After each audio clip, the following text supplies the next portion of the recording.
ছাড়ো আমাকে, ছাড়ো বলছি। তোমার কি মাথা খারাপ হয়ে গেছে নাকি? এসব তুমি কি করছো? তুমি জানো আমি কে? আমি তোমাকে ভালোবেসে ফেলেছি। তোমাকে না পেলে আমার জীবন মরণ একরকম। আর এটা খুব ভালোভাবেই বুঝতে পেরেছি। আমি যে তোমার সঙ্গে লিভ ইন সম্পর্কে না চাই, তাহলে তুমি আমার সম্পর্কটাকে কোনোদিনই গুরুত্ব দেবে না। তাই আমি এইটা করতে বাধ্য হচ্ছি। তোমার সাথে রুম শেয়ার করাটাই ছিল আমার জীবনের সবচাইতে বড় ভুল। তুমি কেন বুঝতে পারছো না? তুমি একটা ছেলে আর আমি একটা মেয়ে। তুমি চাইলে জীবনে অনেক কিছু করতে পারো, কিন্তু আমার সেটা সম্ভব নয়। মানুষ চাইলে তার জন্য কোনো কিছুই অসম্ভব নয়। যাই হোক, এখন কথা বাড়িয়ে সময় নষ্ট করে কোনো লাভ নেই। যেটা করতে চাইছি সেটা করতে দাও। তার মানে তুমি আমার কোনো কথাই শুনবে না, তাই তো? আচ্ছা, ঠিক আছে, তোমার যা ইচ্ছে তুমি তাই করো। আমি তোমাকে কিচ্ছু বলবো না। তবে একটা কথা মনে রেখো, এর জন্য তোমাকে পরকালে জবাব দিতে হবে। আমি তোমাকে বোঝানোর জন্য অনেক চেষ্টা করলাম, কিন্তু তুমি আমার কোনো কথাই শুনলে না। কারণ তুমি খুব ভালো করেই জানো আমি ঠিক করে নিয়েছি তোমার কথা শুনবো না। তাহলে আমাকে কোনো কথা বলে কি লাভ? কোনো কি লাভ আছে? এখন যেটা করছি সেটা করতে দাও। এই বলে নীল নেহাকে আবারও বিছানায় ফেলে দেয়। আর তারপর আস্তে আস্তে নেহার ঠোঁট দুটোর উপর ঝাঁপিয়ে পড়ে।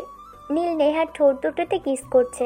আর এদিকে নেহা প্রচণ্ড বিরক্ত বোধ করছিল, কারণ এতে তার কোনো সম্মতি ছিল না। কিন্তু এই মুহূর্তে বেশি বাড়াবাড়ি করেও লাভ নেই, কারণ এখান থেকেই কেউ নেহাকে বাঁচাতে আসবে না। যেটা হওয়ার সেটা হবেই। তাই নেহা মনে মনে ভাবলো, এখন আর বাড়াবাড়ি না করে যেটা হচ্ছে সেটা মেনে নেওয়াই বুদ্ধিমানের কাজ। তখন হঠাৎ নীল নেহাকে বলে উঠল, নেহা, তুমি কি এখনো আমার উপর রেগে আছো? আমি একাই শুধু তোমাকে আদর করে যাচ্ছি, তুমি কোনো রেসপন্স করছো না। আমি কি করব? আমার কি করার আছে? যা করার সব তো তুমিই করেছো। তাহলে এখানে আমার কি কোনো দরকার আছে? আমাকে তুমি এইভাবে বলো না, কেননা আমি তোমাকে প্রচণ্ড ভালোবাসি, তোমাকে হারিয়ে ফেলতে চাই না। আমি খুব করে জানি বাড়িতে তোমার বিয়ের সম্বন্ধ চলছে, আর পরীক্ষা শেষে তুমি বাড়িতে গেলেই তোমার বিয়েটা হয়ে যাবে। কিন্তু আমি তোমাকে ছাড়া থাকতে পারবো না। তাই আমি শুধুমাত্র তোমার সঙ্গে ওইটা করি, যাতে তুমি আমাকে ছাড়া অন্য কাউকে বিয়ে করতে না পারো। একবার হলেও আমার জন্য তোমার মনে ভালোবাসার উদয় হয়। কিন্তু নীল, তোমার কি একবারও মনে হচ্ছে না তুমি ভুল কিছু করেছো, ভুল পথে হাঁটছো? না, আমার সেসব কিছুই হচ্ছে না। কারণ আমি যা করেছি চিন্তা ভাবনা করেই করছি। আমি কখনোই চিন্তা ভাবনা না করে কোনো কিছু করি না। আমি যেটা করছি আমার ভালোর জন্যই করছি। তাই এই বিষয়ে আমি কারোর মতামত গ্রহণ করব না। প্লিজ নেহা, তুমি আর আমাকে বাধা দিও না। আমি যেটা করছি আমাকে সেটা করতে দাও। কারণ আমি তোমায় অসম্ভব ভালোবাসি। তোমাকে হারিয়ে আমি বেঁচে থাকতে পারবো না। এই বলে নীল নেহার উপর আবারও ঝাঁপিয়ে পড়ে আর সেই সময়টাকে উপভোগ করতে থাকে। নীল নেহার শরীরে বিভিন্ন স্থানে ভালোবাসার আলিঙ্গন করেই যাচ্ছিল, আর নেহা সে সব কিছু মুখ বুজে সহ্য করছিল। প্রায় 20 মিনিট পর নেহাকে নীল ছেড়ে দিয়ে বিছানার একপাশে শুয়ে পড়ল। আর নেহা তো অবিরত কান্না করেই চলছিল। নীল তার সঙ্গে কেন এরকমটা করলো? নেহা তো নীলকে প্রচণ্ড বিশ্বাস করত, কিন্তু তার সঙ্গে কেন এরকম হলো? I am so sorry Neha, please তুমি আমাকে ক্ষমা করে দিও। আমি তোমার সঙ্গে এরকমটা করতে চাইনি, কিন্তু আমি খুব ভালো করেই জানি আমি যদি তোমার সঙ্গে এরকমটা না করতাম তাহলে তুমি আমাকে ছেড়ে চলে যেতে। কারণ তোমার ফ্যামিলি তোমার জন্য বিয়ে সম্বন্ধ করছে। তুমি তোমার ফ্যামিলির খুবই বাধ্য একটা মেয়ে, তাই আমি তোমার সঙ্গে এরকমটা করতে বাধ্য হলাম। তুমি আমার সাথে আর কোনো কথা বলবে না। আমি তোমার সাথে কোনো কথা বলতে চাই না। তুমি আমার সঙ্গে যেটা করেছো তার জন্য আজ না হোক কাল তোমাকে পস্তাতে হবেই। আর আমি তো তোমাকে বিশ্বাস করেছিলাম, তুমি আমার বিশ্বাসেরই প্রতিদান দিলে। এটা তোমার কাছ থেকে আমার পাওনা ছিল না। তাহলে আমি কি করতাম তুমি নিজেই আমাকে বলো। তাহলে আমি কি করতাম তুমি নিজেই আমাকে সেটা বলো। আমি কতবার কতভাবে তোমাকে ভালোবাসি সেটা বোঝাতে চেয়েছি, কিন্তু তুমি কি একটিবারও আমার ভালোবাসা বোঝাতে চেয়েছো? তুমি বারবার আমাকে অ্যাভয়েড করে গেছো। কিন্তু একটা কাজ তুমি ভালো করেছো, সেটা হলো তুমি আমার সঙ্গে রুম শেয়ার করতে স্বীকার করেছিলে। আর তুমি যদি সেটা না করতে তাহলে হয়তো আজ আমি এই সুযোগটাও পেতাম না। হ্যাঁ, এখন আমি এটা বুঝতে পেরেছি। এটাই ছিল আমার জীবনের সবচাইতে বড় ভুল। কেন আমি তোমাকে বিশ্বাস করতে গেলাম? আমি যদি বিশ্বাস করে তোমার সঙ্গে লিভিনে না আসতাম তাহলে হয়তো আজ আমার সঙ্গে এমনটা হতোই না। আমি এমন মানুষের সামনে মুখ দেখাবো কি করে? আর আমার ফ্যামিলিকে কিভাবে বলবো তুমি আমার সঙ্গে এইসব কিছু করেছো? আমি বিয়ের আগেই আমার সতীত্ব হারিয়ে ফেলেছি। এই বলে নেহা বিছানা থেকে নেমে কোনো রকমে নিজের কাপড় চোপড় ঠিক করে ওয়াশরুমে ঢুকে যায়। প্রায় 1 ঘন্টা হয়ে গেছে, এখনও নেহা ওয়াশরুম থেকে বের হচ্ছে না। এদিকে নীলের টেনশন ক্রমশ বেড়েই চলেছে। নেহা আবার উল্টাপাল্টা কিছু করে বসবে না তো? তারপর আরও কিছু সময় পর নেহা ওয়াশরুম থেকে বের হয়, আর তাকে দেখেই নীল তার সামনে দাঁড়ায় আর বলতে থাকে, প্লিজ নেহা, তুমি আমাকে ক্ষমা করে দাও। আমি তোমার সঙ্গে এরকমটা করতে চাইনি, কিন্তু কি করবো বলো, আমি যে তোমায় প্রচন্ড ভালোবাসি। তোমাকে ছাড়া আমার বেঁচে থাকা প্রায় অসম্ভব, তাই আমি তোমার সঙ্গে এরকমটা করতে বাধ্য হলাম। তুমি আমার সঙ্গে কোনো কথাই বলবে না। আমি তোমার সঙ্গে কোনো কথা বলতে চাই না। আজকের এই মুহূর্তটাই তোমার সঙ্গে আমার কাটানো জীবনের শেষ মুহূর্ত। আজকের পর কখনোই তুমি আমাকে তোমার সামনে দেখতে পাবে না, কারণ আজকেই আমি এখান থেকে চলে যাচ্ছি। আমার চাকরির কোনো দরকার নেই।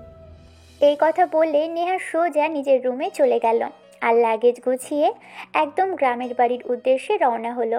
নীল নেহাকে আটকানোর জন্য অনেক চেষ্টা করছিল, কিন্তু সে কোনোভাবেই পারল না।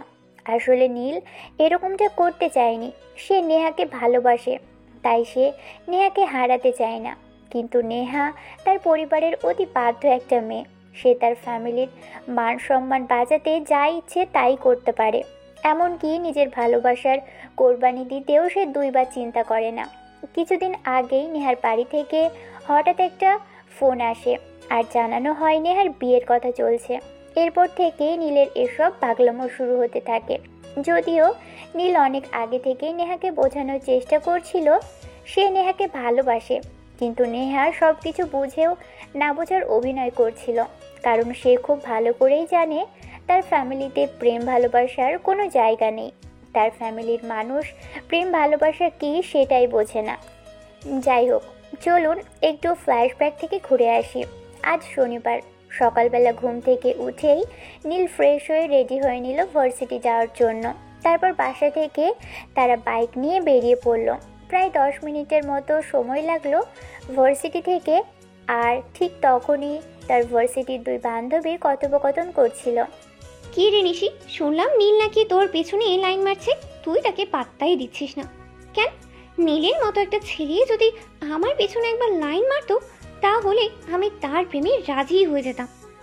2-1 বার কথা বললেই তোর প্রেমে রাজি হয়ে যেতে হবে এমন তো কথা নেই। সে আমার সঙ্গে লাইন মারছে সেটা ঠিক আছে, কিন্তু একটু সময় নিয়ে আগে ভেবে নি তার সঙ্গে আমি সম্পর্ক যেতে পারবো কিনা। যাই বলিস না কেন দোস্ত, নীলের মতো একটা ছেলেকে এভাবে বাঁচিয়ে রাখা তোর একদমই ঠিক হয়নি।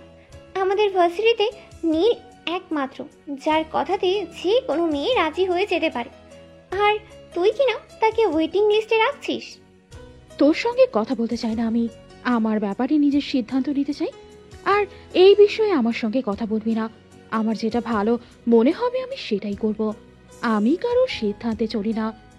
এ কথা বলেই 2 বান্ধবী কথা কাটাকাটি করছিল। তখন নীল আসে। দেখো নীল, তুমি যাই কিছু করো না কেন আমাকে পটাতে পারবে না, কারণ তোমার চাইতে বড়লোক বাবার ছেলেরা আমার পিছনে ঘুরে, আমি তাদের পাত্তা দিই না। আর সেখানে তুমি তো জাস্ট একটা হাস্যকর বিষয়। ও তাই নাকি? কোনো সমস্যা নেই। এই রিমি, তুমি আমার সঙ্গে চলো, তোমাকে নিয়ে আজ ঘুরতে যাবো। ও মাই সুইট হার্ট, এটা তুমি কি বললে? তুমি বলেছো আর আমি যাব না, এমনটা হবে নাকি? তুমি 2 মিনিট দাঁড়াও, আমি আসছি। আরে রিমি, তুই এই ছেলের সাথে ঘুরতে যাবি? তোর কি মাথা খারাপ হয়ে গেছে নাকি? আমার মাথা খারাপ হয়নি, একদম ঠিক আছে। আর আমি যা করছি ভেবে চিন্তাই করছি। নীলের মতো একটা ছেলেকে হাতছাড়া করার মতো বোকা আমি নই। আর তুই জানিস নীলের বাবার কোটি কোটি টাকার সম্পত্তি, আর সে নিজেও দেখতে যথেষ্ট হ্যান্ডসাম। তোর যা ইচ্ছে তাই কর নীল, চল। হ্যাঁ রিমি, তুমি ঠিক কথাই বলেছ। নিশির মতো বোকামি তুমি করো না। নিশি আমাকে পেয়েও অ্যাভয়েড করছে, আর নিশি তোমাকে বলছি, আমি নীল কোনো মেয়েকে ট্রাই করব আর সে মেয়ে পড়বে না এমনটা হতেই পারে না। এখন থেকে তোমার আফসোসের দিন শুরু। এই কথা বলেই নীল ভার্সিটি থেকে বের হয়ে গেল। যদিও সে এসেছিল ক্লাস করতে, সে আসে নতুন নতুন মেয়ে নিয়ে ডেটিং করতে যায়। যাই হোক, দুজনে বাইকে বসে গল্প করছে। মিমি বলল, আমরা কোথায় যাচ্ছি? তোমার সঙ্গে জাহান্নামে যেতেও আমার কোনো আপত্তি নেই। আরে এইসব কি পাগলের মতো কথা বলছো? আর আমি তো তোমায় নিয়ে সিনেমা দেখতে যাচ্ছি, আর আমরা ওইখানে অনেক মজা করব। রাজি মানে 100 বার রাজি। তোমাকে তো আমি আগে থেকেই বলেছি তোমার সঙ্গে আমার জাহান্নামে যেতেও প্রবলেম নাই, কিন্তু আমার সেমিস্টার ফি আছে, ওইটা কিন্তু তোমাকেই দিতে হবে। আরে বাবা ঠিক আছে, কোনো সমস্যা নেই। সেমিস্টার ফি আর কত? মাত্র 25,000 টাকাই তো, সেটা তোমাকে আমি দিয়ে দিব। তুমি শুধু একটু আমার সঙ্গে থেকো আর একটু আনন্দ দিও, তাহলেই হবে। আর কিছুই চাই না তোমার থেকে। তুমি আসলেই অনেক ভালো সুইটহার্ট। আমি বুঝতেই পারলাম না নিশি কেন তোমায় অ্যাভয়েড করলো। তোমার মতো ছেলেকে কেউ অ্যাভয়েড করে? আসলে তুমি অনেক বুদ্ধিমান মেয়ে, তাই আমায় বুঝতে পেরেছো। আর নিশি বোকা, তাই বুঝতে পারিনি। কোনো সমস্যা নেই, তুমি আমায় আনন্দ দিতে পারলে তুমি আমার কাছে যা চাইবে আমি তাই তোমাকে দেব।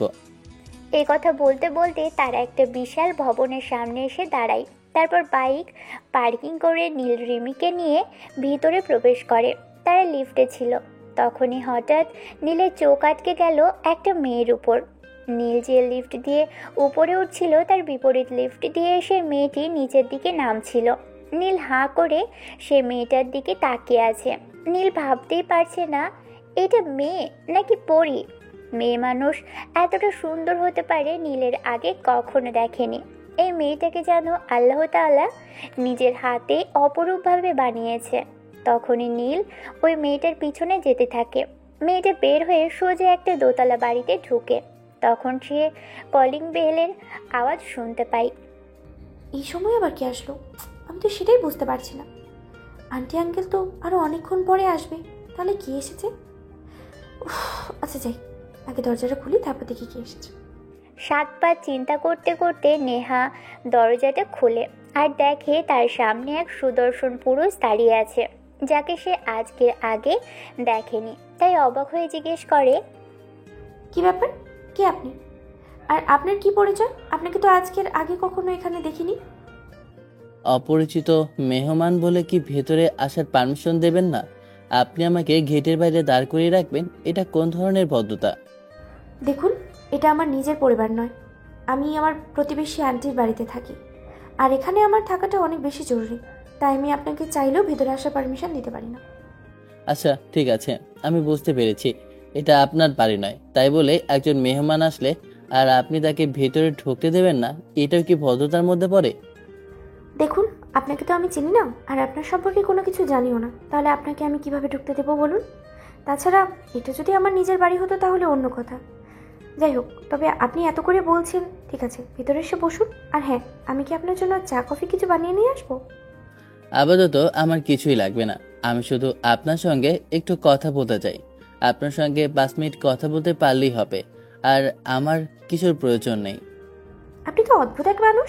আপনার সঙ্গে আজকে আমার প্রথমবার দেখা হয়েছে, যেখানে আমি আপনার সঙ্গে কথা বলতেই চাই না, তারপরেও আপনাকে বাসায় ঢুকালাম, আর এখন চা কফি কিছু অফার করেছি, আপনি সেটা ফিরিয়ে দিয়ে বলছেন আপনি আমার সঙ্গে গল্প করতে চান।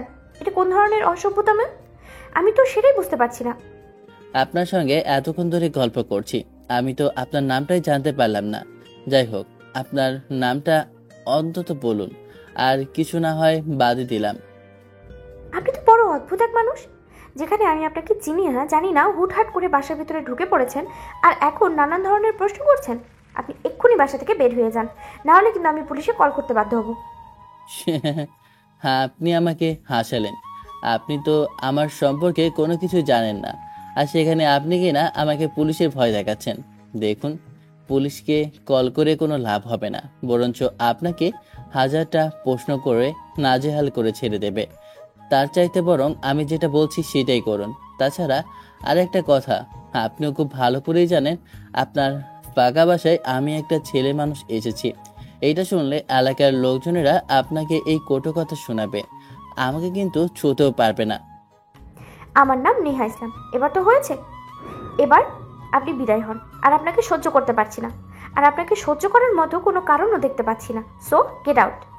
ওকে ম্যাডাম, ঠিক আছে, কোনো প্রবলেম নেই, আমি চলে যাচ্ছি। তবে আবারও খুব তাড়াতাড়ি আপনার সঙ্গে আমার দেখা হবে। সেটা আপনি নিশ্চিত থাকতে পারেন। এ কথা বলেই নীল নেহাদের বাড়ি থেকে বেরিয়ে আসে। তখন হঠাৎ তার এক বন্ধু তাকে ফোন করে। দোস্ত, কই রে তুই? সে কখন থেকে তোকে ফোন করছে, কিন্তু তুই ফোন তুলছিস না। কি হয়েছে তোর? কোনো সমস্যা হয়েছে নাকি? কোনো সমস্যা হয়ে থাকলে তুই আমাকে বল। দোস্ত, আমি তো হুড়পড়ির সন্ধান পেয়ে গেছি। এতক্ষণ তো তার বাসাতেই ছিলাম, তার পরিচয় জানার চেষ্টা করছিলাম, কিন্তু সে আমাকে দেখে অনেক ভয় পেয়ে গেছে, তাই কোনো কিছুই জানতে পারিনি, শুধু নামটা ছাড়া। যাই হোক, বিকেলে নদীর পাড়ে দেখা করিস। আচ্ছা ঠিক আছে দোস্ত, কোনো সমস্যা নেই। তবে শোন, হুড়পড়ি খুঁজতে গিয়ে আবার আকাশের তারা হয়ে যাস না, বলে দিলাম। আরে না দোস্ত, সেরকম কিছু হবে না, এত চিন্তা করার কিছুই নেই। যাই হোক, তোকে যেটা বলছিলাম শোন, তুই কিন্তু বিকেলে নদীর পাড়ে চলে আসবি, তারপর তোর সঙ্গে ওই বিষয়ে আলোচনা করব। ঠিক আছে দোস্ত, সমস্যা নেই। আমি ঠিক বিকেল 4টার মধ্যে নদীর পাড়ে চলে আসব। আর হ্যাঁ, তোকে আমি একটা কারণে ফোন করেছিলাম। আমাকে 50,000 টাকা দিতে পারবি? আজ বিকেলে আমার বড় মামা হঠাৎ করে অসুস্থ হয়ে পড়েছেন, আর আমাদের কাছে কিছু টাকা চেয়েছে, কিন্তু এই মুহূর্তে আমার বাবার হাতে কোনো টাকা নেই। তাই বলছিলাম কি, তুই যদি এই হেল্পটা করতি তাহলে অনেক উপকার হতো। ঠিক আছে দোস্ত, সমস্যা নেই, তুই টাকাটা আজ বিকেলে পাবি না, কারণ আমার হাতে ক্যাশ অত টাকা নেই। আমি আমার বাবাকে বলে দেব কাল সকালে তুই বাবার অফিসে চলে যাস, বাবা তোকে টাকাটা দিয়ে দেবে। ওকে দোস্ত, ঠিক আছে। Thank you. তোর মতো বন্ধু থাকাটা ভাগ্যের ব্যাপার। তোর মতো বন্ধু যার আছে সে সত্যি খুব লাকি পারসন। এখন আর বকবক না করে ফোনটা কেটে দেয়, কারণ আমি খুব ভালো করে জানি আমার সবগুলো বন্ধু আমাকে টাকার জন্য খোঁজে, হয়তো কেউ খোঁজও রাখে না। তোর কাছে টাকা চাইলাম বলে তুই এভাবে বলতে পারলি? তুই না আমার বন্ধু হোস, আর বন্ধুত্বের এই পরিচয় দিলি? ঠিক আছে, সমস্যা নেই, লাগবে না তোর টাকা। তুই থাক তোর টাকা নিয়ে। না দোস্ত, তুই মন খারাপ করিস না, আসলে আমি তোর সঙ্গে একটু মজা করছিলাম। যাই হোক, বিকেলে কিন্তু ঠিক সময় চলে আসিস। এই কথা বলতে বলতেই নীল ফোনটা কেটে দেয়। আর তারপর অপর প্রান্ত থেকে রাজ ফোনটা রেখে মুচকি মুচকি হাসতে থাকে, কারণ নীল তেমন একটা ভুল কথা বলেনি। নীলের যত বন্ধু আছে তারা সবাই প্রয়োজনেই ব্যবহার করে, এমনকি নীল যে কাপড় চোপড় বদলানোর মতো গার্লফ্রেন্ড বদলায়, তারাও কিন্তু নীলকে স্বার্থের জন্যই ব্যবহার করে। তাই নীলের বলা কথাগুলো খুব একটা ভুল নয়। যাই হোক, এদিকে দেখতে দেখতে বিকেল হয়ে গেল। রাজ নদীর পাড়ে বসে নীলের জন্য অপেক্ষা করছে। তখন হঠাৎ তার পিছনে একটা বাইক দাঁড়ায়। রাজের বুঝতে বাকি নেই যে বাইকটা দাঁড়িয়ে আছে সেটা নীলের, তাই সে পিছন ফিরে না তাকিয়ে বলতে থাকে, এতক্ষণে তোর আসার সময় হলো? আমি সে আধা ঘন্টা ধরে এখানে বসে আছি, তোর জন্য অপেক্ষা করছি। যেহেতু এখানে এসেছিস, বল কি হয়েছিল? তোর কোন হুড়পড়ি তুই পেয়েছিস? হ্যাঁ দোস্ত, আমি মিথ্যা বলছি না, সত্যি। এবার হয়তো আমি সত্যিকারের কারো প্রেমে পড়ে গেছি, যাকে আমি ভুলে থাকতে পারবো না। আর তাকেই ভুলে থাকা অসম্ভব বলা চলে। সে দেখতে এতটাই সুন্দর যে শুধু আমি নই, পৃথিবীর যে কোনো ছেলে তার দিকে একবার চোখ তুলে তাকালে আর চোখ ফেরাতে পারবে না। তাহলে একটা কাজ করো না দোস্ত, তোর সেই হুড়পড়িকে আমার কাছে দিয়ে দে। কারণ তুই তো খুব ভালো করে জানিস আমার ফ্যামিলির মানুষ আমাকে অনেক দিন ধরে বিয়ে করার জন্য চাপ দিচ্ছে, কিন্তু আমি আমার মনের মতো কাউকে খুঁজে পাচ্ছি না। এবার যদি তোর পরিটাকে আমার দিয়ে দিস, তাহলে আমি বিয়েটার কাজটা সেরে ফেলতে পারি। একদম মাঞ্জা বরাবর দেবো একটা লাথি। এতদিন তোরা প্রেম করেছিস, আমি কি তোদের কিছু বলেছি? আমি তো শুধু মেয়েদের নিয়ে ডেটিংয়ে যেতাম আর বাপের পয়সা উড়াতাম। এবার কিন্তু আমি সত্যি বলছি, আমি সত্যি সত্যি কারো প্রেমে পড়ে গেছি। আর প্রেমে পড়েছি বললে ভুল হবে, কারণ আমি তাকে ভালোবেসে ফেলেছি। আমি তাকে এক মুহূর্তের জন্য ভুলতে পারছি না। তার সাথে দেখা হওয়ার পর থেকে প্রতিটি মিনিটে আমার চোখের সামনে শুধু তার ছবি ভাসছে। আমার জীবনটা এখন সেই হুড়পড়িময়। আচ্ছা দোস্ত, ফাজলামো বাদ দিয়ে এখন কাজের কথা বলি। এই হুড়পড়ির পরিচয় কি সেটা তো বল। তুই যদি কিছুই না বলিস তাহলে আমি বুঝবো কি করে? ওর নাম নেহা ইসলাম, সে নিজেই বলেছে।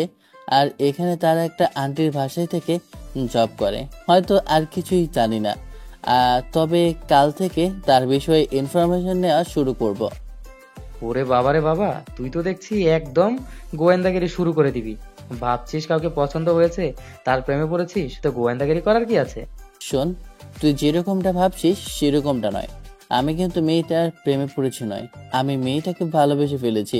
আর যাকে ভালোবাসবো, যাকে নিয়ে আমি সারা জীবন কাটানোর স্বপ্ন দেখছি, তার সম্বন্ধে একটু খোঁজখবর নেব না, সেটা তো হয় না। আমি সবকিছু চিন্তা ভাবনা করে তারপরে সিদ্ধান্ত নেই। এটা তো তুই জানিস নাকি? ও তাই নাকি? প্রতিদিন ড্রেস চেঞ্জ করার মতোই গার্লফ্রেন্ড চেঞ্জ করা বন্ধুটাও নাকি কাউকে ভালোবেসে ফেলেছে। আর এটাও নাকি আমাকে বিশ্বাস করতে হবে? তুই সত্যি আমাকে হাসালি বন্ধু। তুই না থাকলে আমি এতটা হাসতেও পারতাম না। যাই হোক, বাদ দে। তোর হুড়পড়িটাকে একবার একটু দেখা দেখা তো দেখি। তার নিশ্চয়ই কোনো ছবি তোর কাছে রয়েছে। না, আমি তার কোনো ছবি আনিনি। তবে আগামীকাল সকালে আমি তাকে ফলো করব। তারপর তার বিষয়ে সমস্ত ইনফরমেশন আশা করছি পেয়ে যাব। তারপর প্রসঙ্গ পাল্টে ফেলে দুজনে, আবারও কথা বলতে থাকে। এভাবেই কেটে গেল আরও অনেকটা সময়। এদিকে দেখতে দেখতে বিকেল ঘনিয়ে সন্ধ্যা হয়ে এলো, আর দুজন যার যার বাসায় চলে গেল। এর পরের দিন সকালবেলা নীল 6টা বাজে অ্যালার্ম দিয়ে রেখেছিল। সে ঘুম থেকে উঠে ফ্রেশ হয়ে নিল, তারপর রেডি হয়ে নিচে আসলো। তার মাকে বলল, কি ব্যাপার সূর্য, আজ কোন দিকে উঠেছে? আমি তো সেটাই বুঝতে পারছি না। আমার ছেলে তো কখনো এত সকালবেলা ঘুম থেকে ওঠে না। মা, আজ থেকে প্রতিদিন সূর্য পূর্ব দিক থেকে উঠবে বলে ঘোষণা হয়েছে। তবে এর আগে কোন দিক দিয়ে উঠতো সেটা আমার জানা নেই। যাই হোক, আমার ব্রেকফাস্ট নিয়ে তোমাকে চিন্তা করতে হবে না। আমি বাইরে থেকে ব্রেকফাস্ট করে নেব। এখন আমি বেরোচ্ছি, আর কখন ফিরবো সেটাও জানি না। এগুলো কোন ধরনের কথা? আমি তো সেটাই বুঝতে পারছি না। এখন সবে মাত্র সকাল 7টা বাজে, আর তুমি বাসা থেকে বের হয়ে যাচ্ছ। তার উপর তুমি কখন বাসায় ফিরবে তারও কোনো ঠিক নেই। এটি কি হয়? তুমি যেখানে যাও না কেন, তোমাকে কিন্তু ভার্সিটিতে যেতেই হবে, কারণ সামনেই তোমার এক্সাম আছে। পরপর 3 বছর ধরে একই সেমিস্টারে পড়ে রয়েছো। তোমার কি একটু লজ্জা করে না এটা নিয়ে? মা শোনো, তোমাকে একটা কথা বলি। লজ্জা হলো নারীদের ভূষণ, আর আমি তো নারী নই। তাহলে আমার কেন লজ্জা করবে বলো তো? আমার একটু লজ্জা করে না, বরঞ্চ আমার খুব ভালোই লাগে। প্রতি বছর নতুন মেয়ে আসে, আর প্রতিদিন আমি একটা একটা নতুন মেয়ের সাথে প্রেম করতে পারি।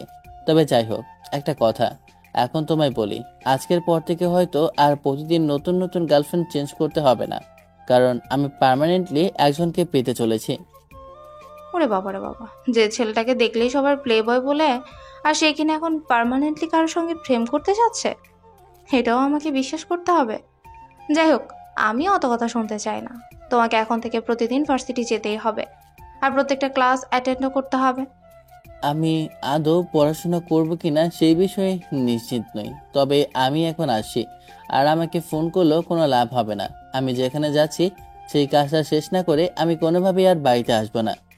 তারপর তার মা তাকে কিছু জিজ্ঞেস করতে চেয়েছিল, কিন্তু সে আর এ বিষয়ে কোনো সুযোগ না দিয়ে সোজা বাসা থেকে বের হয়ে চলে গেল।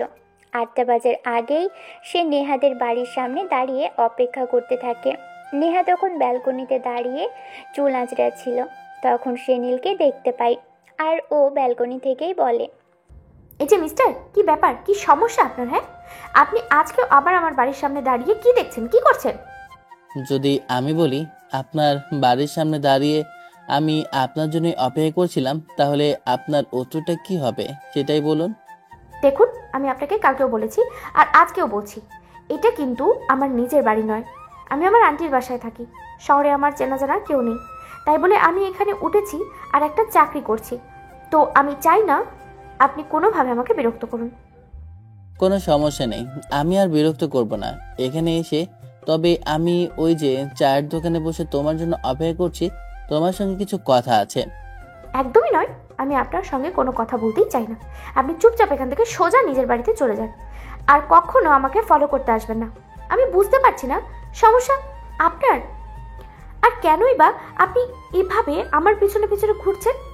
আমি তো আপনার কোনো ক্ষতি করিনি, আপনার পাকা থাতে তো মই দিয়েছি বলে আমার মনে পড়ছে না। নেহাকে কোনো উত্তর না দিয়ে সেখান থেকে চলে গেল। পাশেই চায়ের দোকানে বসে অপেক্ষা করছিল কখন নেহা বাসা থেকে বের হবে আর সে নেহার সঙ্গে কথা বলবে। এভাবেই চলে গেল প্রায় 15 মিনিটের মতো। 15 মিনিট পর নেহা বাসা থেকে বের হয়ে অফিসে যাওয়ার উদ্দেশ্যে বাসার সামনে দাঁড়িয়ে রিকশার জন্য অপেক্ষা করছিল। তখন নীল বাইক নিয়ে তার সামনে এসে দাঁড়ায় আর বলে, যদি আপনার গন্তব্যস্থলে ঠিকানা দেন তাহলে আমি আপনাকে আপনার গন্তব্যস্থল পর্যন্ত পৌঁছে দিয়ে আসতে পারি। আমার কোনো প্রবলেম হবে না। জি না সাহেব, তার কোনো প্রয়োজন হবে না। আমি রিক্সা পেয়ে যাব আর আমার গন্তব্যস্থলে রিক্সা করে পৌঁছে যেতে পারবো। আপনার কোনো হেল্পের আমার প্রয়োজন নেই। আপনি এখন এখান থেকে আসতে পারেন। আপনি কেন আমাকে এতটা বিরক্ত করছেন সেটা কি আমি জানতে পারি? কারণটা খুব বেশি কিছু নয়, কারণটা খুবই সোজা, আর তুমি চাইলে আমি সেটা তোমাকে বলতেও পারি। হ্যাঁ, আমি তো সেটাই জানতে চাইছি। কি এমন কারণ যার জন্য আপনি এভাবে আমার পিছনে পড়ে আছেন? যে কারণটা তো আমার জানা খুবই দরকার। তো প্লিজ দেরি না করে বলে ফেলুন, আপনি কেন আমার পিছনে এভাবে পড়ে আছেন? যদি বলি তুমি আমার মন চুরি করে নিয়েছো আর তাই আমি তোমার পিছনে ঘুরঘুর করছি। এই যে মিস্টার, ভদ্র ভাষায় কথা বলুন। আমি চুরি করতে যাব কেন? ওইসব চুরির অভ্যাস আমার নেই। এসব কথা বলবেন না আর কখনোই আমার পিছনে আসবেন না। আর আমি আপনাকে আমার সামনে দেখতেও চাই না। আর একটা কথা তো আমি আপনাকে আগেই বলে দিয়েছি, আমি এখানে কিন্তু নিজের বাড়িতে থাকি না। এখানে আমাকে অনেক কিছু করে, অনেক কিছু মেনটেন করে থাকতে হয়। তাই আপনি এমন কিছু করবেন না যাতে আমার এখানে থাকাটা কষ্টকর সাধ্য হয়ে যায়। তুমি এখানে থাকা নিয়ে চিন্তা করছো, আমি কিন্তু মোটেও তোমার থাকা নিয়ে চিন্তা করছি না। কারণ এই শহরটা এতটা ছোট নয় যেখানে তোমার থাকার জায়গা হবে না। যাই হোক, কোথায় যাবে সেটা বলো, আমি তোমায় পৌঁছে দিয়ে আছি। আমি তো আপনাকে বললামই আপনার হেল্পের কোনো প্রয়োজন নেই। চলে যান আপনি আপনার সঙ্গে, আমি আপনার সঙ্গে যাব না। কোনো কথা বলতে চাচ্ছি না, ঠিক আছে? এরপর নীল কিছু একটা বলতে চাইছিল, ঠিক তখন সেখানে রিক্সা চলে আসে আর নেহা রিক্সায় উঠে যায়। নীল আর কোনো উপায় অন্ত না দেখে মোটরসাইকেল নিয়ে নেহার পিছনে যেতে থাকে। নেহা যেখানে এসে দাঁড়ালো সেটা দেখে তো নিজের চক্ষু জড়ক গাছ। এটা তো নীলের বাবার অফিস, মাইক্রোসফট কোম্পানির। তার মানে কি নেহা এখানে চাকরি করে? নেহা অফিসের ভিতর চলে যাওয়ার পর নীল গেটের সামনে থাকা সিকিউরিটিকে প্রশ্ন করে, এই মেয়ে কি এখানে চাকরি করে? হ্যাঁ ছোট সাহেব, এই তো 2 মাস হলো এই মেয়েটা এখানে চাকরি নিয়েছে। আর বড় সাহেবের কাছ থেকে শুনলাম মেয়েটা নাকি খুব ভালো আর খুব ভালোভাবে কাজ করে।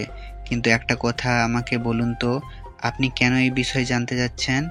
সেই সব কথা আপনার না জানলেও চলবে। আগামীকাল আপনি সবকিছু জানতে পারবেন। যাই হোক, এখন আমি আসি। আর হ্যাঁ, এই মেয়েটার প্রতি কিন্তু একটু বিশেষ নজর রাখবেন। আশা করি আপনাকে কি বলছি বুঝতে পেরেছেন। নজর রাখতে হবে সেটা না হয় বুঝলাম, কিন্তু কারণটা কি সেটা যদি আমাকে বলতেন তাহলে হয়তো আমার বুঝতে আরো একটু সহজ হতো। আপনি ছোট মানুষ, ছোট মানুষের মতোই থাকেন। আপনি কেন এত কিছু জানতে চাচ্ছেন? যাই হোক, আমি এখন আসছি। আর হ্যাঁ, আমি যে এই কোম্পানির অ্যাডমিন ছেলে সেটা যেন এই মেয়েটা কোনোভাবে জানতে না পারে। আর আমি যে এই অফিসের অ্যাডমিনের ছেলে সেটা কিন্তু আপনি ছাড়া এই অফিসের অন্য কোনো স্টাফ জানে না। ঠিক আছে স্যার, কোনো সমস্যা নেই। তবে বিষয়টা কি সেটা আমি কিছুটা আন্দাজ করতে পেরেছি। তবে আপনি কোনো চিন্তা করবেন না, আমি কখনোই এই বিষয়টা কারো কাছে প্রকাশ করব না। নীল আর কোনো কথা না বলে বাসায় চলে আসে। বিকেলবেলা তার বাবা বাসায় আসলে তখন সে তার বাবার সঙ্গে কথা বলতে চায়। বাবা, আমি তোমার সাথে কিছু কথা বলতে চাই, এবং এক্ষুনি, কারণ আমার কথা বলাটা খুব জরুরি। তুমি আমার সঙ্গে কথা বলতে চাও? বেশ ভালো কথা, কিন্তু হঠাৎ কি এমন জরুরি দরকার পড়লো? না মানে, আসলে তুমি তো বিগত 3 বছরে একবারও আমার সঙ্গে ভালোভাবে কথা বলনি। তা হঠাৎ তোমার কি এমন দরকার পড়লো যে আমার সঙ্গে তোমার কথা বলতে হবে? বাবা, আমি কাল থেকে তোমার অফিসে জয়েন করতে চাই, তোমার উত্তরাধিকার হিসেবে নয়, সাধারণ একজন স্টাফ হিসেবে। কি বলছো? তোমার কি মাথা খারাপ হয়ে গেছে? আমি তো সেটাই বুঝতে পারছি না। তুমি আমার অফিসে চাকরি নিবে, তাও আবার সাধারণ একজন স্টাফ হিসেবে? কেন সেটা আমাকে একবার খুলে বলো, তারপর আমি চিন্তা করে দেখব। দেখো বাবা, আমি তোমাকে এত কিছুর কৈফিয়ত দিতে পারবো না। শুধু এইটুকু বলছি যে আমি তোমার অফিসে জয়েন করতে চাই, তবে তোমার উত্তরাধিকারী হিসেবে নয়, একজন সাধারণ স্টাফ হিসেবে জয়েন করতে চাই। সেটা যখন সময় হবে তখন তোমাকে বলবো। আপাতত তোমাকে এই বিষয়ে কিছুই বলতে পারছি না। I am sorry. নীলের মা, শুনছো? তোমার ছেলে এসব কি বলছে? তোমার ছেলের কি মাথা খারাপ হয়ে গেছে নাকি? আমি তো সেটাই বুঝতে পারছি না। সে আমার অফিসে কাজ করতে চায়, সে নিজের অফিসে কেন একজন স্টাফ হিসেবে জয়েন করবে? আমি তো সেটাই বুঝতে পারছি না। তুমি প্লিজ তোমার ছেলের সঙ্গে কথা বলো। তোমার ছেলের কোন ভিংরতি হয়েছে সেটা বোঝার চেষ্টা করো, বুঝলে? হ্যাঁ, আমিও তো সেটাই চিন্তা করছি। তোমার ছেলের আবার কি ভীমরতি হলো যে এসে অফিসে একজন সাধারণ স্টাফ হিসেবে জয়েন করতে যাচ্ছে, যেখানে সে পুরো অফিসের উত্তরাধিকারী সে হতে চলেছে। মা বাবা, আমি তোমাদের কোনো কথা আপাতত কৈফিয়ত দিতে চাচ্ছি না, আর দেওয়ার কোনো ইচ্ছে নেই। তবে যেটা বলছি সত্যি সেটাই বলছি। আমি আমাদের অফিসে সাধারণ একজন স্টাফ হিসেবে আগামীকাল থেকে জয়েন করতে চাই। আমি তোমার এসব পাগলামি মেনে নিতে পারবো না। তোমার যা ইচ্ছে তুমি তাই করতে পারো, কিন্তু আমি কোনোভাবেই আমার অফিসে একজন স্টাফ হিসেবে অ্যাপয়েন্টমেন্ট তোমাকে দিতে পারি না। কারণ তুমি খুব ভালো করেই জানো আমাদের মাইক্রোসফট কোম্পানি, আমাদের অফিসের সমস্ত কাজ কম্পিউটারের মাধ্যমে হয়ে থাকে। আর সেখানে তো তুমি কম্পিউটারের কও জানো না। তাহলে আমি কেন আর কিভাবে তোমাকে আমার অফিসে রাখতে পারি সেটা তুমি আমায় বলবে? মা প্লিজ, তুমি বাবাকে বোঝাও। বাবাকে বলো এত কিছু নিয়ে চিন্তা করতে হবে না, আমি ঠিক সব কিছু বুঝে নেব। প্লিজ বাবার অফিসে আমাকে চাকরিটা যেন দেয়, চাকরিটা আমার খুব প্রয়োজন। প্লিজ তোমরা দুজনে বোঝার চেষ্টা করো। সেটা না হয় বুঝলাম, আমি তোর বাবাকে বললাম, তোর বাবা তোকে তার অফিসে রেখে দিল, কিন্তু কি এমন হলো যে কারণে তোকে এত ইমার্জেন্সি চাকরি নিতে হবে? আর সবচাইতে বড় কথা হলো তুই তো এখনো অনার্স কমপ্লিটই করতে পারলি না, তাহলে এখন তুই আবার চাকরি দিয়ে কি করবি? আগে পড়াশোনাটা শেষ কর, তারপর তো আমাদের কোম্পানির মালিক তুই হবি। তোমরা আমার কথা কেন বুঝতে পারছো না? আমি সেটাই বুঝতে পারছি না। আমি তো তোমাদেরকে বললাম আমি মালিক হতে চাই না, জাস্ট একজন কর্মচারী হিসেবে অফিসে ঢুকতে চাই। তাহলে বুঝতে পারছো না কেন? প্লিজ বাবা, আমাকে তোমার অফিসে একটা চাকরি দিয়ে দাও। আচ্ছা, তুমি অমন করছো কেন সেটা আমাকে বলো তো। ছেলে তোমার কাছে শুধু একটা চাকরি তো চাইছে, অন্য কিছু তো চাইছে না, তাহলে তুমি তোমার অফিসে চাকরি দিতে এত ইতস্তত বোধ করছো কেন? তোমাদের মা ছেলে দুজনের কি মাথা খারাপ হয়ে গেছে নাকি? তোমার ছেলে কম্পিউটারের ক পর্যন্ত জানে না, আর সে কিনা করবে আমার অফিসের চাকরি? আমি আমার অফিসে তোমার ছেলেকে একটা পিয়নের চাকরি দিতে পারি, তাছাড়া কোনো চাকরি আমি দিতে পারবো না। বাবার মুখে এমন কথা শুনে নীল কিছুটা রেগে গেল, আর সেই বিষয়টা তার বাবা মাকে দুজনকেই বুঝতে পারল। তাই নীলের মা আবারও নীলের বাবাকে বলল, আচ্ছা, নিজের ছেলের সঙ্গে এমন ব্যবহার কেউ করে? ছেলেটা তোমাকে এত রিকোয়েস্ট করে বলছে তোমার অফিসে একটা চাকরি দেওয়ার জন্য, কিন্তু তুমি তো কোনো কথাই শুনছো না। তুমি এমন কেন করছো বলো তো? আমাকে সে তো নিজেরই ছেলে, তোমার কাছে শুধু একটা চাকরিই চাইছে, লাখ লাখ টাকা তো আর চাইছে না।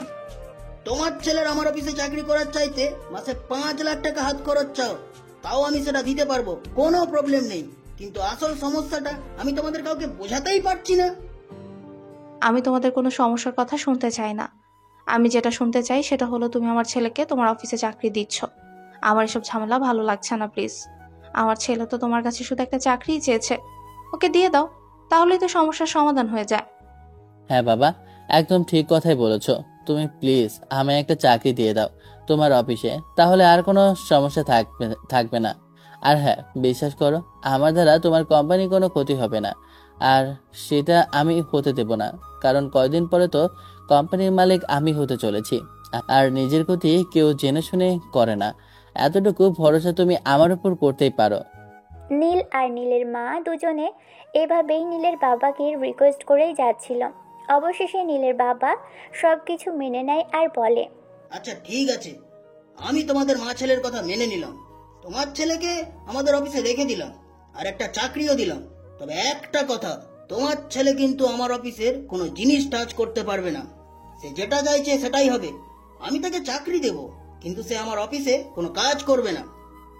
যদি তোমার ছেলে আমার এই শর্তটা মেনে নিতে পারে, তাহলেই তোমার ছেলেকে বলো কাল থেকে অফিসে আসতে, আর না হয়তো তোমার ছেলের অফিসে আসার কোনো প্রয়োজন নেই। ঠিক আছে? ঠিক আছে বাবা, আমাকে যা শর্ত দেবে আমি অফিসের কোনো জিনিস টাচ অব্দি করব না। আমার শুধু চাকরিটা হলেই হবে, আমি তোমার অফিসে নিয়মিত যাওয়া আসা করতে পারলেই হবে। এই বলে নীল খুশিতে গদগদ হয়ে নীলের রুমে চলে যায়। আর পরের দিন সকালে অফিসে যাওয়ার জন্য নিজেকে মনে মনে প্রস্তুত করতে থাকে। সকাল 7টা বাজতে না বাজতেই নীল ঘুম থেকে উঠে ফ্রেশ হয়ে তৈরি হয়ে নেয় আর নাস্তা টেবিলে চলে আসে। এটা দেখে তার মা তাকে বলে, কি ব্যাপার নীল, তুই আজ এত সকালে ঘুম থেকে উঠলি কি করে? তুই তো কখনো সকাল 10টার আগে ঘুম থেকে উঠিস না। আজ সূর্যটা কোন দিকে উঠছে? আমার আবার কি হতে চাপে? আজ আমি আমার বাবার অফিসে প্রথম জয়েন করব, সেটা তো তোমরা সবাই জানো, তাই একটু সকাল সকাল ঘুম থেকে উঠেছি, এছাড়া কিছুই নাই। ও আচ্ছা, এতক্ষণে বিষয়টা বুঝতে পেরেছি আমি তো ভেবেছিলাম সূর্য আজকে পশ্চিম দিক থেকে উদয় হয়েছে, তাই তো তুই সকাল সকাল ঘুম থেকে উঠে গেছিস। যাই হোক, নাস্তা করে যাবে নাকি বাইরে নাস্তা করবে? আমি বাইরে নাস্তা করতে যাব কেন? আমি তো বাইরের খাবার খাই না, সবাই জানে। আমি বাড়ি থেকে নাস্তা করে বের হব। একটু বস, আমি এক্ষুনি তোর জন্য নাস্তা রেডি করে দিচ্ছি। অতঃপর নীলের মা নীলকে সকালের নাস্তা রেডি করে দিল, আর নাস্তা খেয়ে অফিসের উদ্দেশ্যে বেরিয়ে পড়ল নীল। 30 মিনিটের মতো সময় লাগলো অফিসে পৌঁছতে। অফিসের গেটে ঢুকতে যাবে ঠিক এমন সময় নেহার সঙ্গে তার দেখা হয়। নেহা তার অফিসে নীলকে দেখতে পেয়ে একদম তো অবাকের চূড়ান্ত পর্যায়ে পৌঁছে যায়। গিয়ে জিজ্ঞেস করে, কি ব্যাপার মিস্টার, কি সমস্যা আপনার? আজ আপনি আবার আমার অফিসেও পর্যন্ত চলে এসেছেন। এইসব কি বলছেন আপনি? আপনিও কি এই অফিসে চাকরি করেন নাকি? যাই হোক, এটা আমার জানা ছিল না, তবে একটা কথা আপনাকে বলার আছে। আমার এই অফিসে চাকরি হয়েছে, আজকে আমার জয়েন ডেট, আজকেই। আমি তো আপনার কথার আগাগোড়া কিছুই বুঝতে পারছি না, কারণ আমাদের এই কোম্পানির কোনো লোক নিয়োগ করার আগে অফিসের নোটিশ বোর্ডে নিয়োগ বিজ্ঞপ্তি দেয়, কিন্তু বিগত কয়েকদিনের কোনো নিয়োগ বিজ্ঞপ্তি দেওয়া হয়েছে বলে তো আমার জানা নেই। আসলে বিষয়টা আপনি যেরকম ভাবছেন সেরকম নয়। আমার পরিচিত একজন এই অফিসে চাকরি করে, বলতে পারেন খুব কাছের মানুষ। আমার একটা চাকরির প্রয়োজন ছিল, আমি তাকে বলেছিলাম, তাই সে ব্যবস্থা করে দিয়েছে। ও তাই নাকি? আচ্ছা ঠিক আছে, কিন্তু আপনাকে একটা কথা বলে রাখি, আপনি অফিসে চাকরি পেয়েছেন বলে আমার পেছনে পড়ে থাকবেন না। যদি আপনি অফিসে এসে আমাকে কোনো প্রকারে বিরক্ত করেন, তাহলে কিন্তু আমি ডিরেক্ট কোম্পানির অথরিটির কাছে আপনার নামে নালিশ করতে বাধ্য হব। এটা আপনার অধিকার, আপনি এটা করতেই পারেন। আমি আপনাকে এই ব্যাপারে কোনো কথা বলতে চাই না। যাই হোক, অফিসের টাইম হয়ে গেছে, চলেন ভেতরে যাওয়া যাক। অতঃপর দুজনে কথা বলতে বলতে অফিসের ভিতরে চলে আসে। নেহা নিজের ডেস্কে চলে যায়, আর নীল চলে যায় ম্যানেজারের রুমে। আর কিছুক্ষণ পর ম্যানেজার নিজেই নীলকে নেহার পাশের ডেস্কে নিয়ে আসে। নীলকে নেহা নিজের পাশের ডেস্কে দেখে আরও অবাক হয়, আর তখন ম্যানেজার সাহেবকে জিজ্ঞেস করে, কি ব্যাপার স্যার, এই ছেলেটাকে এখানে নিয়ে আসছেন কেন? এই ছেলেটা কি এখানে কাজ করবে নাকি? হ্যাঁ, এই হলো নীল, আর আজকে থেকে আমাদের অফিসে জয়েন করবে আর তোমার পাশের ডেস্কে কাজ করবে। কেন, তোমার কোনো সমস্যা আছে নাকি? না স্যার, আমার কোনো সমস্যা নেই, তবে আমার একটা কথা বলার আছে। এই ছেলেটা কিন্তু আমার পূর্ব পরিচিত। আপনি আমাদের অফিসের ম্যানেজার, তাই আপনাকে আমি কথাটা বলে দিতে চাই। এই ছেলেটা যেন আমাকে কোনোভাবে বিরক্ত না করে। যদি এই ছেলেটা আমাকে কোনোভাবে বিরক্ত করে, তাহলে আমি কিন্তু অফিস ছেড়ে চলে যেতে বাধ্য হব। স্যার, এই বিষয়ে আপনি একটু চিন্তা করবেন না, আমি ওনাকে কোনো বিরক্ত করব না। তখন ম্যানেজার সেখান থেকে চলে গেল, আর নীল তার পাশের জায়গায় বসে পড়ল। অপরদিকে নেহা নিজের কাজ করছে। নীল সে সকাল থেকে চুপচাপ বসে আছে, কোনো কাজই করছে না। মোবাইলটা হাতে নিয়ে ফেসবুকিং করছে। এদিকে দেখতে দেখতে লাঞ্চ টাইম হয়ে গেল। সবাই যার যার মতো ক্যান্টিনে গিয়ে দুপুরের খাবার খেয়ে নিল, কিন্তু নীল তখনও নিজের কাজের জায়গাতেই বসে আছে। নেহা দুপুরের খাবার খেয়ে যখন ক্যান্টিন থেকে বের হয়ে আসে, তখন নীলকে দেখে প্রশ্ন করে, কি ব্যাপার মিস্টার, আপনি এখনো এখানে বসে আছেন কেন? আমরা তো সবাই ক্যান্টিন থেকে দুপুরের খাবার খেয়ে আসলাম, আপনি দুপুরের খাবার খেলেন না কেন? আসলে আমি দুপুরের খাবার নিয়ে আসিনি, আমি বাইরের খাবার খাই না। আমাদের কাউকে জানাতে পারতেন, আমরা আপনার খাবারের ব্যবস্থা করে দিতাম, কিন্তু তাই বলে আপনি অফিসে না খেয়ে থাকবেন? এটা কেমন কথা? আপনি কাজ করবেন কিভাবে? পেটে ক্ষুধা লাগছে না? কাজে মন বসবে? সে আমি কোনোভাবে চালিয়ে নেব, এসব নিয়ে আপনাকে চিন্তা করতে হবে না। যাই হোক, আপনি বলেছেন তার জন্য অসংখ্য ধন্যবাদ। নীলের কাছে থেকে এই কথা শোনার পর কিছুই বলল না নেহা, চুপচাপ সেখান থেকে চলে গেল। এভাবেই কেটে গেল সেদিনের দিনটা। এর পরের দিন সকালবেলা নেহা যখন অফিসে যাওয়ার জন্য তৈরি হয়েছিল, তখন এসে দেখতে পেল নীল তার বাসার সামনে পায়চারি করছে। নেহা এই বিষয়টা কিছুটা বুঝতে পারে, তাই সে রেডি হয়ে বাসা থেকে বের হয়ে আর গেট থেকে বের হতেই নীল তার সামনে এসে দাঁড়ায়। অনেকক্ষণ ধরে অপেক্ষা করছিলাম। আপনি আমার জন্য অপেক্ষা করছিলেন? কিন্তু কেন বলেন তো? আমি তো আপনাকে আমার জন্য অপেক্ষা করতে বলিনি, তাছাড়া আমি তো আপনাকে এখানে আসতেও বলিনি। আপনি আমাকে এখানে দাঁড়িয়ে আপনার জন্য অপেক্ষা করতে বলেননি, সেটা ঠিক আছে, কিন্তু তাই বলে আমি আপনার জন্য অপেক্ষা করছি সেখানে আপনি আমার সঙ্গে এরকম ব্যবহার করতে পারেন না। আপনি আর আমি দুজনে একই অফিসে চাকরি করি। তাছাড়া আমার বাসা থেকে অফিসে যাওয়ার রাস্তাটা আপনার বাসার সামনে দিয়ে, তাই আমি আপনার জন্য অপেক্ষা করছিলাম। আমার কথায় আপনি মনে কষ্ট পেয়ে থাকলে আমি দুঃখিত, কিন্তু এই কথাটা আমাকে বলতেই হচ্ছে। দেখুন, আমি একটা মেয়ে মানুষ, তাছাড়া আমি অন্য বাড়িতে থেকে এখানে চাকরি করছি, তাই আমি চাই না আপনার জন্য আমার কোনো সমস্যায় পড়তে হোক। কেউ আপনাকে নিয়ে আমাকে নিয়ে কোনো কথা বলুক। বলেন, এতে আপনার এত ভয় পাওয়ার কি আছে? আমি আপনাকে আগেও বলেছি আর এখনও বলছি, আপনি এখানে আসবেন না আর আমার পিছনে ঘুরঘুর করবেন না, অযথা টাইম নষ্ট করবেন না। আচ্ছা ঠিক আছে, এখন তাও না হলে আবার অফিসে যেতে লেট হয়ে যাবে। অতঃপর নীলা, নেহা আর কোনো কথা না বলে অফিসের উদ্দেশ্যে রওনা দেয়। এভাবেই কেটে গেল বেশ কয়েকটা দিন। এদিকে নীল প্রত্যেক দিন নেহার বাসার সামনে এসে নেহার জন্য অপেক্ষা করতে থাকে। আর এই বিষয়টা একসময় সবার চোখে চলে আসে। একদিন সকালবেলা নেহা রেডি হয়ে অফিসের উদ্দেশ্যে রওনা হচ্ছিল, তখন তার খালা তাকে তার রুমে ডাকে। নেহা দেখো, তোমাকে আগে বলেছে, ওর এখনও বলছি, আমাদের মান সম্মানটা খুব চিন্তা করি। তুমি এমন কোনো কাজ করো না যে কাজ করলে আমাদের মান সম্মানে বাধে। খালামণি, আমি বুঝতে পেরেছি তুমি আমাকে কি বলতে চেয়েছো। হ্যাঁ দেখো, বিষয়টা তুমি যেরকম ভাবছো সেরকম কিছুই না। আসলে ওই ছেলেটা আর আমি একই অফিসে চাকরি করি। তাছাড়া ছেলেটার বাসা এখান থেকে খুব একটা দূরে নয়, তাই প্রতিদিন এখানে অফিসে যাওয়ার সময় আমাকে নিয়ে যায়, এই আর কি। এই ছেলেটা তোমার অফিসের কলিগ নাকি বয়ফ্রেন্ড সে বিষয়ে আমি অবগত নই, আর অবগত হতে চাই না। তোমাকে শুধু একটা কথা বলতে চাই, দেখো তুমি যদি আমাদের এখানে থাকতে চাও তাহলে এমন কাজ করা চলবে না। তুমি ওই ছেলেটার সাথে মিশতে পারবে না, এটাই আমাদের শেষ কথা। আচ্ছা ঠিক আছে খালামণি, আমি ওই ছেলেটাকেই বলবো। পরের দিন সকালবেলা। আচ্ছা, আপনি প্রতিদিন আমার বাসার সামনে আমার জন্য অপেক্ষা করেন কেন বলুন তো? তোমার জন্য অপেক্ষা করতে ভালো লাগে, তাই আমি অপেক্ষা করি। কেন, কোনো সমস্যা নাকি? আর তোমার কোনো সমস্যা থাকলেও আমি সেটা মানব না, কারণ আমি তো তোমার প্রেমে পড়ে গেছি। তাই চাইলেও তোমার থেকে নিজেকে সরিয়ে নিতে পারবো না। দেখুন, আপনাদের এইসব ফালতু কথা নিতে পারছি না। আজকে আমার খালা আমাকে বলে দিয়েছে, আর যদি আপনার সাথে আমার চলাফেরা করি তাহলে আমাকে এই বাসা থেকে বের করে দেবে।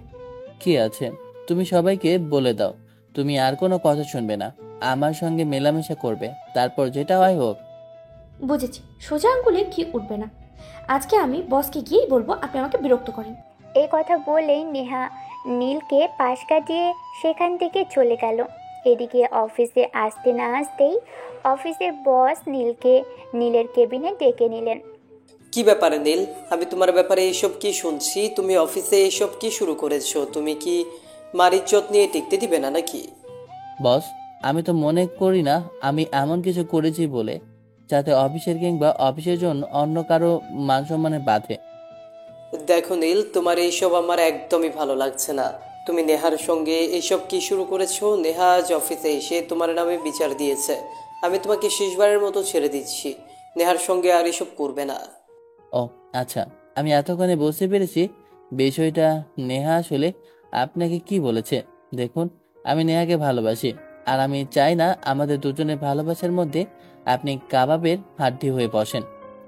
দেখো নীল, এটা অফিস, এখানে সবাই কাজ করতে আসে, কেউ তোমার মতো প্রেম করতে আসে না। তাই আমি তোমাকে শেষবারের মতো বলছি, তুমি যদি নেহার সঙ্গে এসব করতে থাকো আমি তোমাকে অফিস থেকে বের করে দিতে বাধ্য হব। তখন কিন্তু তুমি অফিসের অথরিটিকে কোনোভাবেই দোষারোপ করতে পারবে না। দেখুন বস, আমি এই অফিসে চাকরি নিয়েছি শুধুমাত্র নেহার জন্য, তাই আমি এই ব্যাপারে আপনার কোনো নিষেধাজ্ঞা পালন করতে পারবো না। মানে তুমি এইসব কি বলছো? আমি তোমার কথার আগাগোড়া কিছুই বুঝতে পারছি না। তুমি নেহার জন্য এখানে চাকরি নিয়েছো মানে? হ্যাঁ স্যার, আপনি একদম ঠিকই শুনেছেন, আমি এখানে শুধু নেহার জন্য চাকরি নিয়েছি। আর হ্যাঁ, আপনাকে একটা কথা বলি, আপনি আমার পরিচয় এবং জীবন বিভ্রান্ত সম্পর্কে কোনো কিছু জানেন না, আর আমি সবকিছু লুকিয়ে রেখেই এখানে চাকরি নিয়েছি। তারপর নীল তার পরিচয় আর সব কিছু তার বসকে খুলে বলে। সব কিছু শুনে ম্যানেজার, আই এম সরি, আমি আপনাকে চিনতে পারিনি। যাই হোক, তবুও আমি আপনাকে একটা কথাই বলবো, আপনি এই অফিসের এমডির ছেলে হয়ে এমপ্লয়ের পেছনে পড়ে থাকেন কেন? দেখুন, প্রেম ভালোবাসা ধনী গরিব কিংবা অর্থ সম্পদ থেকে হয় না। প্রেম ভালোবাসা শুধু হয়ে যায় যেভাবেই হোক আর যে করেই হোক। তাই আমি আপনাকে একটা কথা বলতে চাই, আমি আজ আপনাকে যে কথাগুলো বলেছি সেগুলো আমি কখনোই নেহা কিংবা অফিসের অন্য কারোর সঙ্গে শেয়ার করবেন না, যতক্ষণ পর্যন্ত আমি না বলছি। ঠিক আছে। নেহা অফিস শেষে সোজা বাসায় চলে আসলো। আর এরপর চলে গেল আরও কয়েকটা দিন। হঠাৎ একদিন রাতে তার খালা তাকে বলল, নেহা, তোমাকে অত্যন্ত দুঃখের সহিত জানানো হচ্ছে যে তোমাকে আমরা আর আমাদের বাড়িতে রাখতে পারবো না, কারণ তোমাকে আমরা খুব ভালো একটা মেয়ে বলে আমাদের বাড়িতে থাকতে দিয়েছিলাম। কিন্তু ইদানিং তুমি যা শুরু করেছো আমাদের রুচিতে যায় না, তাই তোমাকে 2 দিন সময় দিলাম। এই 2 দিনের মধ্যে তুমি আমাদের বাসা ছেড়ে অন্য কোথাও চলে যাবে। তোমাকে আর আমাদের এখানে থাকতে দিব না। কিন্তু খালা, এভাবে হঠাৎ? আমি একটা মেয়ে মানুষ, কোথায় চলে যাব? আর এগুলো জানতে পারলে আমার মা অনেক টেনশন করবে। তুমি কোথায় যাবে আর কি করবে সে ব্যাপারে আমাদের চিন্তা করার সময় নেই। তোমার বিষয়টা তুমি নিজেই বুঝে নাও। তোমাকে এখানে থাকতে দিয়েছিলাম, কিন্তু এইসব ফষ্টি নষ্টি করার অনুমতি তো আমরা দেইনি। তাই এখন তুমি কি করবে না করবে সে ব্যাপারে আমাদের জানার কোনো আগ্রহ নেই। কথাটা বলেই নেহার খালায় চলে গেল। আর নেহা তার রুমে চলে আসলো আর বসে বসে ভাবতে লাগলো সে এখন কোথায় যাবে আর কি করবে। আর নীল কেনই বা এগুলো করতে গিয়েছিল, এই জন্যই তো আজ নেহাকে এমন পরিস্থিতিতে পড়তে হলো। তবে যাই হোক, আগামীকাল সকাল হলেই নীলের সঙ্গে কথা বলতে হবে। এসব ঝামেলার একমাত্র কারণ নীল, আর তাই নীলের থেকেই এই সমস্যার সমাধান দিতে হবে। পরের দিন সকালবেলা নেহা যখন অফিসে যাওয়ার উদ্দেশ্যে বাসা থেকে বের হয়, তখন নীল তার বাসার সামনে দাঁড়িয়েছিল। আর নেহা তাকে দেখতে পেয়ে বলতে থাকে, নীল, আজ তোমার সাথে আমার কিছু গুরুত্বপূর্ণ কথা আছে, যেগুলো আমি বলবো আর তুমি শুনবে। আমাকে এই সমস্যায় পড়তে হয়েছে, তাই এই সমস্যার সমাধান তোমাকেই করতে হবে। আরে কি বলো তুমি? তোমার জন্য আরে কি বলো তুমি? তোমার জন্য আমি নিজের জীবন দিতে প্রস্তুত। কি হয়েছে সেটা আমাকে খুলে বলো। আমার জন্য তোমাকে কি এমন সমস্যায় পড়তে হলো বলো আমাকে, আমি শুনছি। তোমাকে আমি কত করে বলেছি তুমি এভাবে আমার বাসার সামনে এসে দাঁড়িয়ে থাকবে না? তুমি দাঁড়িয়ে থাকলে এই বিষয়টা নিয়ে সবাই সন্দেহ করবে, কিন্তু তুমি তো আমার কোনো কথাই শোনোনি। আমাকে বলা হয়েছে এই বাসা ছেড়ে চলে যেতে। এখন তুমি নিজেই বলো আমি কোথায় যাব আর কি করব। এই ব্যাপার, এটা কোনো কথা হলো? ঠিক আছে, কোনো সমস্যা নেই। তুমি রাজি থাকলে আমি আজকে বাসায় তোমাকে নিয়ে যাব, আর তারপর বিয়ে করে আমার বাড়িতেই রেখে দেব। তুমি তোমার থাকার জায়গা নিয়ে এত চিন্তিত হও না। স্টপ! আমি কিন্তু তোমার সাথে মজা করার মুডে নেই। আমি সিরিয়াস। খালা আমাকে বলেছে আমাকে 2 দিনের মধ্যে বাসা ছেড়ে চলে যেতে হবে। এখন তুমি বলো আমি কোথায় যাব? আমি একটা মেয়ে মানুষ। কথাগুলো বলতে বলতে নেহা একদম কেঁদে দিয়েছিল। আর নেহার চোখ দিয়ে পানি পড়ছে। এই দৃশ্যটা নীল মেনে নিতে পারছিল না, তাই সে রাস্তার মাঝখানে নেহাকে জড়িয়ে ধরে বলতে থাকে, প্লিজ নেহা, কান্নাটা বন্ধ করো। তোমার চোখের পানি আমার একদম সহ্য হয় না। তুমি তোমার কান্না বন্ধ করে আমাকে এইটা বলো যে তোমার কি চাই, কি লাগবে, তুমি কি চাও আমার কাছে। যা চাও তাই দেব তোমাকে। তুমি যদি আমার কাছে আকাশের ওই চাঁদটাও চাও, তাহলে আমি সেটাও তোমার হাতে এনে দেওয়ার চেষ্টা করব। নীল, আমার বাবা বেঁচে নেই। বাড়িতে আমার অসুস্থ মা, তার সঙ্গে আমার ছোট ভাই। তাদের দুজনের খরচ আমার চালাতে হয়। সংসারের দায়িত্ব আমার উপরে। জীবনটা কত কঠিন সেটা তুমি বুঝবে না। আমার জন্য যদি তোমাকে এই সমস্যায় পড়তে হয় তাহলে আই এম সরি, কিন্তু তোমাকে আমি সমস্যার মধ্যে বেশি দিন রাখবো না। আচ্ছা, একটা কাজ করা যায় না? দেখো, আমি যে তোমাকে ভালোবাসি, আর আমরা ভবিষ্যতেও আল্লাহ চাইলে বিয়ের মতো পবিত্র সম্পর্কে আবদ্ধ হতে পারি। তাই আমি তোমাকে এই অফারটা করছি। তোমার যদি আমার অফারটা পছন্দ হয় তাহলে বলো। আগে বলো তুমি আমাকে কি অফার করতে চাও, তারপরে যদি সেটা আমার পছন্দ হয় তো আমি অ্যাকসেপ্ট করব। আর যদি আমার পছন্দ না হয় তাহলে তো আর আমার কিছু করার নেই বা বলারও নেই। আমরা লিভ টুগেদার করতে পারি। তোমার কথার মানে আমি বুঝতে পারলাম না। তুমি আমাকে কি বলতে চাইছো সরাসরি একটু খুলে বলো তো। খুবই সিম্পল। ধরো আমরা দুজনে একটা ফ্ল্যাট নিলাম, আর সেখানে থাকলাম 1 সপ্তাহ। তুমি রান্না করলে 1 সপ্তাহ, আমি রান্না করলাম 1 সপ্তাহ। এভাবে দুজনে মিলেমিশে থাকলাম। তোমার আইডিয়াটা মন্দ না, কিন্তু আমি তোমাকে একটা কথা বলতে চাই। লিভ টুগেদারের মানে আমি মোটামুটি বুঝি, একেবারেই যে বুঝি না তা কিন্তু নয়। তবে হ্যাঁ, আমরা কিন্তু এক রুমে থাকবো না, আমরা একই ফ্ল্যাটে আলাদা 2টা বেডরুমে থাকবো। ওকে, আমি রাজি, আমার কোনো সমস্যা নেই। আর হ্যাঁ, তোমাকে তো বাসা থেকে মাত্র 2 দিনের সময় দেওয়া হয়েছে, আজ আর কাল। তাহলে একটা কাজ করো, তুমি অফিসে চলে যাও। আমি আজ আর অফিসে যাব না। আমি আজকাল দুদিনের মধ্যে আমাদের দুজনের জন্য 2টা বেডরুম একটা ফ্ল্যাট বুকিং করে নেব। এরপর নেহা অফিসে চলে গেল আর নীল বের হয়ে গেল তাদের ফ্ল্যাট খুঁজতে। সারাদিন সারা শহর ঘোরাঘুরি করলো, কিন্তু কোথাও সেরকম ফ্ল্যাট খুঁজে পেল না। কিন্তু নীল তো ব্যর্থ হওয়ার মতো ছেলেই নয়। তারপর একদিন নীল আবারও বাসা খুঁজতে বের হয় আর সে একটা ফ্ল্যাট পেয়েও যায়। এরপর নেহা অফিস থেকে ছুটি নেয় আর তার খালাকে বলে বাসা থেকে চলে আসে। একটু পর নীল এসে নেহার লাগেজ গাড়িতে তুলে নিল। তারপর তারা চলে গেল তাদের স্বপ্নের ঠিকানায়। ফ্ল্যাটে পৌঁছে গিয়ে নেহা নীলকে বলতে থাকে, নীল দাঁড়াও, আমি আগে আমার রুমটা পছন্দ করে নিই, তারপর যেটা থাকবে সেটাতে তুমি থাকবে। জানাই তো, ladies first. Okay my dear, তোমার যেটা পছন্দ তুমি সেটাতেই থাকবে। এরপর নেহা একটি ব্যালকনি সহ রুম পছন্দ করলো আর নীলকে দিল ব্যালকনি ছাড়া। এরপর যে যার রুমে নিজেদের মতন রুমটা গুছিয়ে নিল আর তারা ভাগাভাগি করে নিল সকালে কে রান্না করবে আর রাতে কি রান্না করবে। নীল তখন নেহাকে বলল, আমার সকালে ঘুম থেকে উঠতে দেরি হয়, তাই তুমি সকালে রান্না করবে আর আমি রাতে রান্না করে নিব। এবার ফ্ল্যাশব্যাক থেকে বাস্তবে আসি। নীল নেহাকে বলছে, এখন বলো, আমাকে তোমার কোন দিক দিয়ে প্রেমিক কিংবা স্বামী হওয়ার জন্য অযোগ্য মনে হয়? নীল, আমি স্ট্রেট ফরওয়ার্ড একজন মানুষ, তাই আমি তোমাকে বলে দিচ্ছি, তুমি সব দিক থেকেই পারফেক্ট, যে কোনো মেয়ের প্রেমিক কিংবা স্বামী হওয়ার জন্য উপযুক্ত। কিন্তু আমি তোমাকে এখন পর্যন্ত সেই চোখে দেখিনি, কারণ আমি আমার পরিবারের একমাত্র উপার্জন সক্ষম ব্যক্তি। আমি তোমার পরিবারের সমস্ত দায়িত্ব নিলাম, তুমি এইবার কি আমাকে মেনে নেবে? এটা কখনো সম্ভব না। আর তুমি কেন আমার ফ্যামিলির দায়িত্ব নিতে যাবে? কে কি করেছে সেটা জানার ইচ্ছা আমার নেই, শুধু জানি আমি তোমাকে ভালোবাসি আর তোমাকে পাওয়ার জন্য সবকিছুই করতে পারি। আমি শুধু এটুকুই জানি, আজকে তুমি যদি আমাকে ফিরিয়ে দাও, আমি নিজের জীবনটাও দিয়ে দিতে 2বার চিন্তা করব না। এই কথা বলেই নীল সেখান থেকে চলে আসে। পরের দিন ম্যানেজারের সাথে নেহার দেখা হলে ম্যানেজার নেহাকে বলে, নেহা, তোমার সঙ্গে আমার কিছু কথা আছে। কি কথা স্যার? তুমি কি নীলের আসল পরিচয় জানো?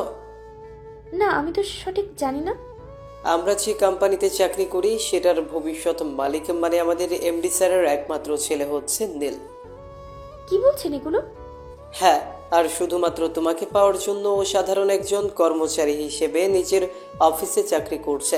একটা মানুষ কতটা ভালোবাসলে এরকম করতে পারে সেটা আমার জানা নেই। কথা শুনে নেহা কান্না করে দেয়। সে বুঝতে পারে আসলেই নীল তাকে অনেক ভালোবাসে। এরপর সে দৌড়ে নীলের কাছে যায়, গিয়ে নীলকে জড়িয়ে ধরে বলে, আপনি আমাকে আপনার আসল পরিচয়টা আগে বলেননি কেন?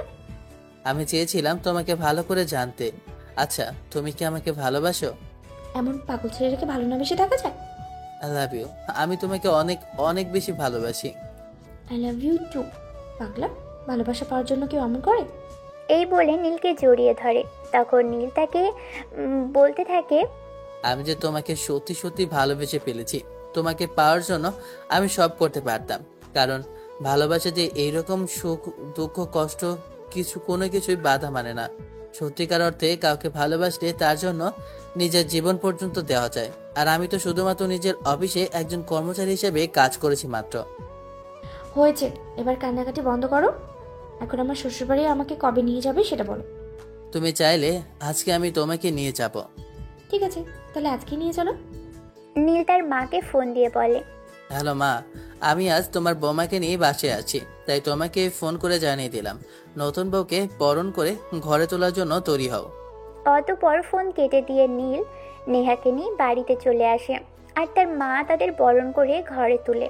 আর সেদিন রাতে কাজী ডেকে বাসায় তাদের বিয়ে পড়ানো হয় এবং সমস্ত নিয়মকানুন মেনেই তাদেরকে বাসর ঘরে পাঠিয়ে দেওয়া হয়।